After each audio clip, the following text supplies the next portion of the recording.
শিশুদেরকে বলাৎকার করে, শিশুদের উপর পাশবিক নির্যাতন করে তারা যেভাবে সমালোচনার মুখে পড়েছে, চারিদিকে তাদের ব্যাপারে যে ধিক্কার উঠেছে, জাতির মধ্যে যে ছি ছি রব উঠেছে, সেটাকে ধামাচাপা দেওয়ার জন্য তারা হিজবুত তৌহিদকে ইস্যু করে ময়দানকে গরম করতে চায়।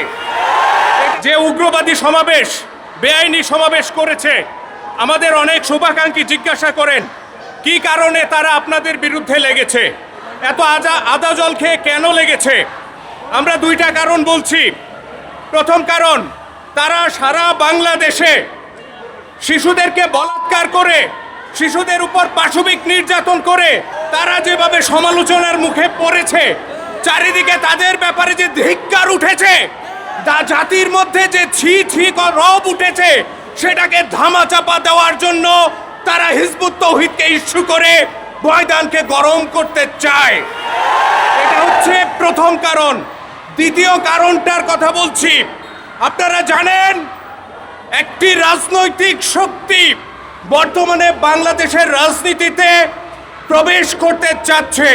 আমরা মনে করি এই গোষ্ঠীটি, উগ্রবাদী গোষ্ঠীটি, বাংলাদেশকে অস্থিতিশীল করে তোলার জন্য বাংলাদেশে একটা ভয়ানক পরিস্থিতি তৈরি করার, ভয়ানক রণক্ষেত্র তৈরি করার প্ল্যাটফর্ম তারা তৈরি করতে কাজ করে যাচ্ছে। আমরা বাংলাদেশ সরকারের প্রধানমন্ত্রী তারেক রহমানের দৃষ্টি আকর্ষণ করে বলবো, এদের ব্যাপারে আপনারা সতর্ক থাকবেন। এদেরকে দুধ কলা খাইয়ে পুষবেন না। আপনি দেখেছেন অতীতের স্বৈরাচারী সরকার এদেরকে দুধ কলা দিয়ে পুষেছে। এরাই সেই গোষ্ঠী যারা অতীতের স্বৈরাচারী সরকারকে, সরকারের প্রধানকে কওমি জননী নামে আখ্যা দিয়েছিল। পরবর্তীতে তিনি যখন বেকায়দায় পড়েছেন, এরাই পেছন থেকে চাকু মেরেছে। অতএব এদের চরিত্র পরিষ্কার।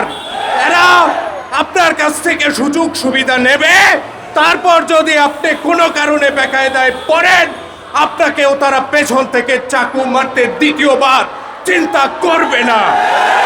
এদেরকে আমরা বলি কাল সাপ। এরা কাল সাপ। অতএব এদের ব্যাপারে বাংলাদেশ সরকারের প্রধানমন্ত্রী তারেক রহমানকে এদের ব্যাপারে সতর্ক থাকার আহ্বান জানিয়ে আমি আমার বক্তব্য এখানে শেষ করব।